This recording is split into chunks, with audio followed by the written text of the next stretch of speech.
Well, everyone, I guess this is what the snowstorm is like in Kansas City. I'm just taking a walk outside my neighborhood, and you see how much snow there is, if you can look. Oh my. There's just lots of snow. So,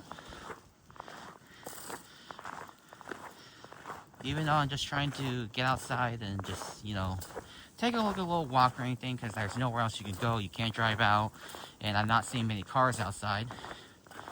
So, this is just how it is. Well, look at all that snow. Oh man, that's a lot. So,